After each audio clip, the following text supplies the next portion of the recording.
Dari Timnas Amin bicara BUMN dibubarkan jadi koperasi. Ya berarti ada 1,6 juta pekerja di BUMN, berarti akan nganggur. Jadi pelepasan 1,6 juta dikala kita membutuhkan lapangan pekerjaan yang sangat dibutuhkan, justru menambah isu pengangguran. Jadi gini, ada jenis informasi yang kalau kita mendengar sudah langsung tahu ini masuk akal atau tidak. Oke. Nah, kalau ada jenis informasi yang kita dengar tidak masuk akal dan dikutip oleh yang memegang kewenangan, maka yang memegang kewenangan tidak sedang menggunakan akal sehat.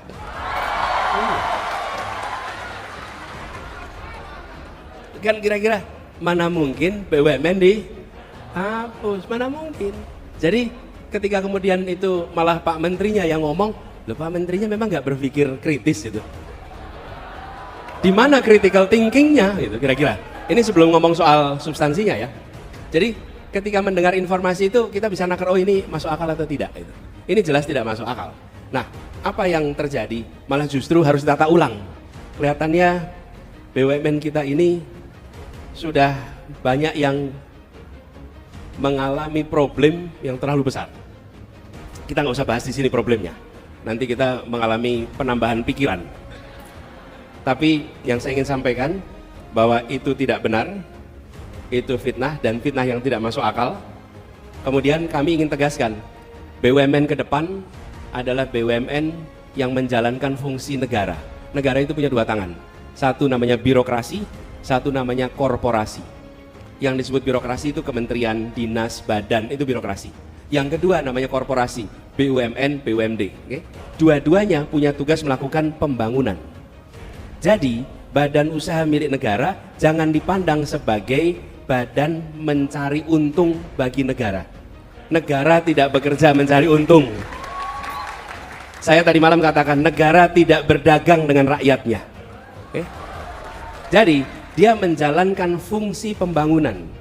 Nah, ada jenis-jenis kegiatan yang kalau dikerjakan pakai birokrasi sulit. Lebih mudah bila dikerjakan lewat korporasi. Saya beri contoh, kami di Jakarta mengelola kendaraan umum. Bisa dikelola pakai dinas perhubungan, bisa. Tapi kalau pakai dinas perhubungan, ada ketentuan regulasi yang rumit. Kalau belanja pencatatan aset, rumit sekali, aset negara. Mau melepas aset, rumit sekali. Mau merekrut orang, rumit. Mau mengganti orang, rumit. Kenapa? Karena itu adalah pegangan birokrasi. Tapi ketika ini jadi korporasi, PT, badan usaha milik negara, milik daerah, apa yang terjadi? Belanja mudah, membuat kontrak mudah, melakukan rekrutmen dan pemberhentian mudah, ada kelenturan korporasi. Nah, ini yang diharapkan ke depan. Jadi kita negara mengandalkan pendapatan dari mana? Satu dari pajak, yang kedua dari pendapatan non pajak dari misalnya sumber daya alam dan lain-lain. Tetapi badan usaha milik negara bukan diarahkan untuk mencari keuntungan, tapi diarahkan untuk menjalankan fungsi pembangunan yang baik kalau punya untung, tapi bukan sebagai prioritas nomor satu. Gitu kira-kira. Baik, jadi sudah dipastikan hoax ya.